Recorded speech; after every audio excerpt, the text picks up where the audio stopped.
जी हाँ, आप लोगों ने सही कहा कि एक लड़का अपने बाप को मार के अपनी माँ से शादी कर लेता है।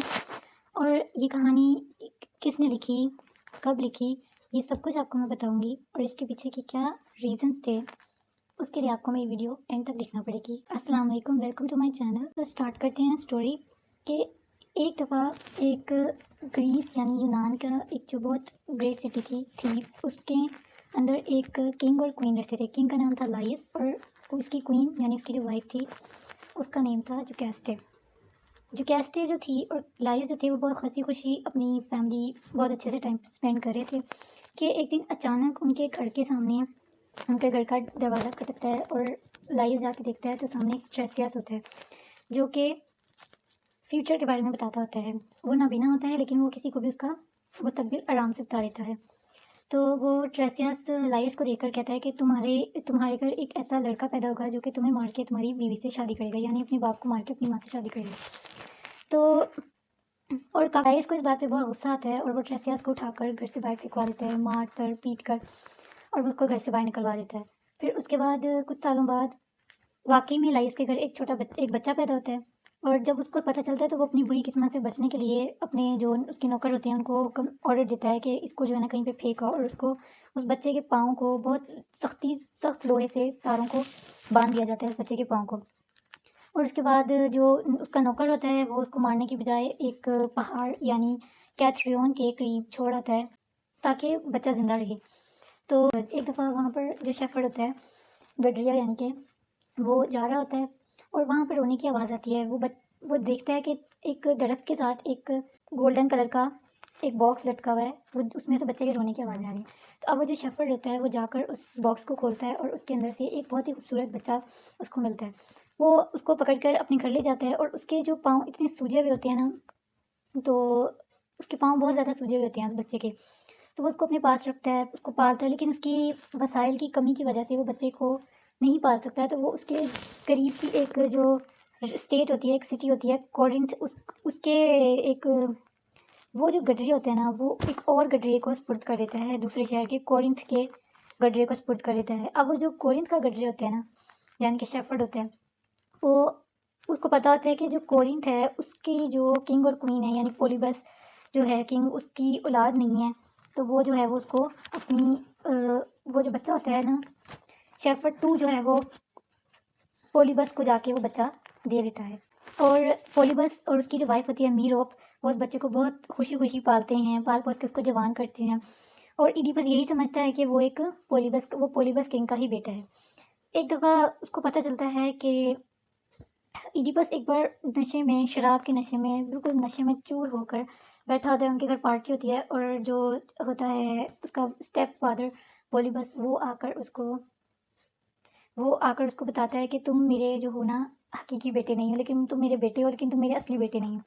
इडिपस को इस बात पे गुस्सा आता है और फिर वो जाके अपने सबसे लड़ाई करता है, पूछता है कि मेरे वालिदैन कहाँ हैं, लेकिन उसको कोई जवाब मिलता ही नहीं है। और वो गुस्से में आकर ना चला जाता है डेल्फी, ताकि जो उनके ओरेकल्स हैं उनसे पूछ सके कि उसके वालिदैन कौन हैं। लेकिन उसको वहाँ पर भी कोई जवाब नहीं मिलता, पर उसको वहाँ पर भी यही बात पता चलती है कि वो अपने बाप को मारकर अपनी माँ से शादी करेगा और इसके भी बच्चे पैदा होंगे। अब वो वापस कोरिंथ आने की बजाय वो कोशिश करता है कि वो कोरिंथ ना आए, यानी अपने दूसरे फादर के पास ना आए। वो इधर-उधर घूम रहा होता है कि रास्ते में ना एक चौराहा होता है। एक चौराहा होता है, वहाँ पे जाके वो रुक जाता है। वहाँ पर एक बहुत ही बुज़ुर्ग टाइप का एक आदमी जिसके 4 साथ में ना उसके साथ 4 उसके जो खिदमतगार होते हैं लोग, 4 उसके सर्वेंट्स, वो सफ़र कर रहे होते हैं कि एक सर्वेंट ना आकर उसके साथ बदतमीज़ी करता है इडिपस के साथ और इडिपस उन तीनों को मार देता है, एक भाग जाता है और फिर होते-होते वो जो और उससे इडिपस से वो जो बुज़ुर्ग होते हैं ना वो कत्ल हो जाते हैं। बाकी एक खिदमतगार जो होता है उसका सर्वेंट, उसका जो वो बुज़ुर्ग होता है उसका वो भाग जाता है और होते-होते वो थीब्स के बिल्कुल एंट्रेंस पे पहुँच जाता है, जहाँ पे एक स्फिंक्स यानी चुड़ैल मौजूद होती है, जिसका जो नीचे वाला हिस्सा होता है वो शेर की तरह का होता है और ऊपर वाला हिस्सा उसका औरत की तरह का होता है। तो वो उसके पास जाता है। वो ना स्फिंक्स जो होती है ना वो हर किसी से एक क्वेश्चन पूछती है, यानी एक रिडल पूछती है और हर कोई उसका जवाब नहीं दे पाता। तो वो जो नहीं दे पाता वो उसको खा जाती है।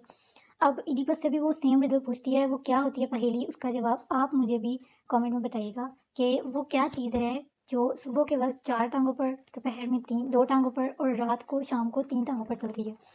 और इसका जवाब जो है वो किसी के पास भी नहीं होता। बहरहाल इडिपस उसका जवाब दे देता है और वो स्फिंक्स जो होती है ना खुदकुशी कर लेती है। उसके पास थीप जो उसके बाद जो इडिपस होता है ना, वो थीप के लोग उसको इतना खुश होते हैं, उसको कहते हैं तुम हमारा बादशाह बन जाओ, क्योंकि हमारे बादशाह को किसी ने अभी रिसेंटली कत्ल कर दिया, तो तुम जो हो ना हमारा बादशाह बन जाओ। और इडिपस जब बादशाह की बीवी को देखता है तो उसको उससे ना चाहते हुए भी लव एट फर्स्ट साइट हो ही जाता है और वो उससे शादी कर लेता है। उसके बाद कुछ अरसे बाद उसके बच्चे भी पैदा होते हैं, तो इडिपस के बच्चे भी पैदा होते हैं, लड़का और लड़की। और कुछ अरसे बाद काफ़ी टाइम गुजर जाता है कि जो थीब्स होते हैं ना उस पर, ये वो टाइम होता है कि जब ना थीब्स को प्लेग ने अपनी लपेट में लिया होता है, जिसकी वजह से इंसान, जानवर, फसलें सब कुछ बिल्कुल मुरझा चुका होता है। और लेडीज जो होती हैं वो बिल्कुल, उनके बच्चे भी नहीं पैदा होते, वो बिल्कुल हर चीज़ पर कहत साली हो जाती है। और इसके शहर के जो लोग होते हैं उनके यहाँ, क्योंकि इंग्लिश जो हैं उनके यहाँ ये है, ग्रीक मिथोलॉजी में ये है कि उनके एक कुछ होते हैं गॉड गॉडेसेस होते हैं, तो वो उनके पास भी लोग जाते हैं, अपील करते हैं कि हमें बताइए हमने क्या गुनाह किया है जिसकी हमें इतनी सज़ा मिल रही है। तो एक मरतबा वो अब वो इडिपस के पास आते हैं और आके कहते हैं कि तुमने हमें स्फिंक्स से बचाया, अब इससे भी हमें तुम ही बचाओगे। तो वो चाहते ना चाहते इडिपस जो होता है वो अपना जो उसका ब्रदर इन लॉ होता है, उसकी जो बीवी का भाई होता है क्रियोन, उसको भेजते हैं डेल्फी गॉड गॉडेसेस के पास, और ताकि उनसे पूछ सकें कि किस तरह से हम छुटकारा पाएँ। तो उस वक्त कुछ अरसे बाद लोग उसके घर के बाहर खड़े होते हैं इडिपस के, और इंतज़ार कर रहे होते हैं कि क्रियोन आए और हमें खुशखबरी दे। तो क्रियोन आता है और उसको बताता है कि तुम्हारे ही शहर में एक ये मर्ज़ इसी वजह से फैली है कि यहाँ पर एक ऐसे गलीज़ मर्द, यहाँ पर एक आदमी, ऐसा गलीज़ आदमी मौजूद है कि जिसने कुछ सालों पहले किंग को मारकर और उसकी जो बीवी थी उससे शादी की थी, ही इस मर्ज़ की वजह है। तो जब इडिपस को पता चलता है वो बहुत गुस्से में आता है और वो कहता है कि ये ज़रूर किसी की सोची समझी साजिश होगी और हमारे जो बादशाह हैं उनको किसी ने साजिश के तहत ही मारा होगा। तो और कोई लुटेरा तो हो नहीं सकता, क्योंकि लुटेरे ने बादशाह पे हमला करने की ज़रूरत नहीं करनी थी। इसी तरह होते होते मामला यहाँ तक पहुँचता है कि जो इडिपस है वो कातिल को बहुत लानते हैं और बहुत बड़ा बुरा भला बोलने लगता है और एक ओथ लेता है कि मैं जब तक उसको कत्ल नहीं करूँगा, मैं जो है ना वो उसको सज़ा तक पहुँचा कर रहूँगा। अब क्रियोन जो है ना वो कहता है कि यहाँ पर एक ट्रेसियस है जो कि बताता है कि जो कि ना गैब की बातें बताता है, जो कि अंधा है और गैब की बातें बताता है। तो जब इडिपस ने कहा कि उसको बुला लो, अब सब लोग खड़े हुए थे इडिपस के घर के बाहर, और वो पूछता है उससे कि तुम मुझे बताओ, तुम जानते हो फ्यूचर के बारे में, तो तुम मुझे बताओ कि क्या वजह, फ्यूचर और पास्ट के बारे में बताओ। तो वो बताता है कि पहले तो वो नहीं बताता, वो कहता है तुम छोड़ दो, तुमसे बर्दाश्त नहीं होगी मेरी बातें। तो लेकिन वो बहुत ज़्यादा इसरार करने के बाद ना ट्रेसियस गुस्से में आकर उसको बताता है कि जिसे तुम ढूंढ रहे हो वो कातिल तुम ही हो। लेकिन इडिपस जो है ना उसको बहुत बुरा भला कहता है कि तुम अंधे हो, तुम देख नहीं सकते, चल नहीं सकते, तुम मुझ जैसे बादशाह को इस तरह की बातें बोल रहे हो। तो इडिपस के ट्रेसियस कहता है कि मैं तो आंखों से अंधा हूँ, तुम्हारी आंखें होते हुए भी तुमने जो है ना अंधों से बुरा काम किया है, तुम बहुत बड़े बुरे इंसान हो, बहुत कुछ कहता है उसको। और जो इडिपस होता है वो सुन नहीं पा रहा था उसकी बकवास, और वो उसको ना मार मार के घर से निकलवा देता है फिर से। और इडिपस को लगता है कि शायद क्रियोन ने मिलकर इसके ट्रेसियस के साथ कोई साजिश की है ताकि उससे तख्त छीन सके, और वो गुस्से में ये सब बोलकर चला जाता है। उस वक्त क्रियोन जो है वो आता है और वो कहता है कि ट्रेसियस से मिलकर उसने कोई साजिश नहीं करी, और वो जो है ना क्योंकि वो भी थीब्स की हुकूमत में तीसरा हिस्सेदार है, लेकिन वो खुद हुकूमत नहीं करना चाहता था। तो वहाँ पर जो होती है जुकैस्टा, वो आती है और वो उन दोनों को आपस में, क्रियोन को और इडिपस को लड़ने से रोकती है और कहती है कि ऐसा कुछ भी नहीं है, ट्रेसियस की बातों पे यकीन ना करो। इसने एक बार मुझे और लाइस को भी यही बात बोली थी कि तुम्हारा बेटा पैदा होगा और वो तुम्हें मार कर तुम्हारी बीवी से शादी करेगा। हालांकि ऐसा कुछ भी नहीं हुआ। हाँ बेटा पैदा हुआ था, लेकिन लाइस ने उसके पाँव बांध कर उसे उजाड़ जगह पर फेंक दिया था, और ऐसा कुछ भी नहीं हुआ। और लाइस को जो है ना किसी ग्रोह ने मारा है, जहाँ पे 3 सड़कें मिलती थी, चौराहे पे मारा है। और जब इडिपस चौराहे वाली बात सुनता है ना तो वो बिल्कुल शिशुपंज में पड़ जाता है कि वो सोचता है कि उसने भी एक मरतबा चौराहे पर किसी शख्स को मारा था। इडिपस और जुगैस्टा को यकीन होने लग जाता है कि ट्रेसियस जो है ना उसकी बात कहीं ठीक ही ना हो जाए। अचानक से ना वहाँ पर कोरिंथ जो होता है उसका जो एक आदमी आता है, मैसेंजर आता है, और वाक़ई बताता है कि जो पोलिबस है यानी कि इडिपस का स्टेप फादर, उसकी डेथ हो गई है। और ये सुनकर ना वो जो कैस्टा और इडिपस बहुत खुश हो जाते हैं कि शुक्र है इसकी बात जो है ना वो झूठी निकली। तो वो, लेकिन फिर साथ ही वो ये भी बताता है कि पोलिबस जो है ना वो इडिपस का रियल फादर नहीं था, वो स्टेप फादर था। और वो सारी बात बताता है कि जब इडिपस बहुत छोटा था, न्यूबॉर्न था। तो उसको एक शेफ़र्ड ने पहाड़ी इलाकों में पाया था और वहाँ पर उसको जो है किसी मैसेंजर को दे दिया और उस मैसेंजर ने जाके वो पोलीबस को दे दिया।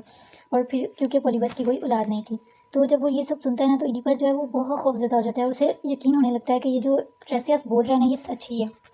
और फिर जब वो ये सब सुनता है तो वो ना फ़ौरन से अपने दूसरे मैसेंजर यानी जो शेफ़र्ड होता है जो जाके बच्चे को फेंकता है, उसको बुलाता है और उसको कहता है कि लाइस का वो जो होता है ना वो उसका मुलाजिम होता है, तो उसको बुलाता है और कहता है कि क्या मामला है। वो सब कुछ बताता है कि लाइस और जोकास्टा ने उसे किस तरह से कहा था बच्चे को फेंकने के लिए और उसमें हिम्मत नहीं थी कि ज़िंदा बच्चे को मार कर फेंकता, तो उसने उसको एक पहाड़ के दरख्त के साथ लटका दिया। अब वो जब ये सब सुनता है तो इतना खौफनाक हो जाती है जोकास्टा, वो दौड़ती जाती है तेज़ी से कमरे में जाकर अपने आप को बंद कर लेती है और खुद को हैंग कर लेती है। और इडिपस जो होता है जल्दी से जाता है उसके पीछे उसको उसकी जान बचाने के लिए, लेकिन जब तक वो पहुँचता है तब तक जोकास्टा जो है वो मर चुकी होती है। और इडिपस जो होता है वो इतना गमगीन हो जाता है और उसकी मलका के जो कपड़ों पे ब्रोचेस लगे होते हैं वो उतार लेता है और उसकी सुइयाँ अपनी आंखों में मार के खुद को अंधा कर लेता है। और उसके बाद वो क्रियोन जो उसका ब्रदर इन लॉ होता है उस या उसका मामा कह लो या उसका साला, उसको बोलता है कि तुम जो है ना ओरेकल जो है उनकी ख्वाहिश के मुताबिक जो है उस मुझे थीप से निकाल दो और मेरी बेटियों एंटिगोन और इसमेने को जो है ना वो अच्छी तरह संभाल लेना। तो ये स्टोरी ऐसी है कि ये इडिपस रेक्स, राइटर का नाम है सोफोक्लीज। ये लिखी गई थी स्टोरी लिखी थी सोफोक्लीज ने, जो कि ग्रीस के एक बहुत अच्छे राइटर थे। उन्होंने ये स्टोरी लिखी थी जो कि ग्रीक मिथोलॉजी पर थी। और अगर आपको मेरी वीडियो अच्छी लगी हो, स्टोरी पसंद आई हो तो मेरी वीडियो को लाइक कर दीजिए, चैनल को सब्सक्राइब कर दीजिए। Thanks for watching.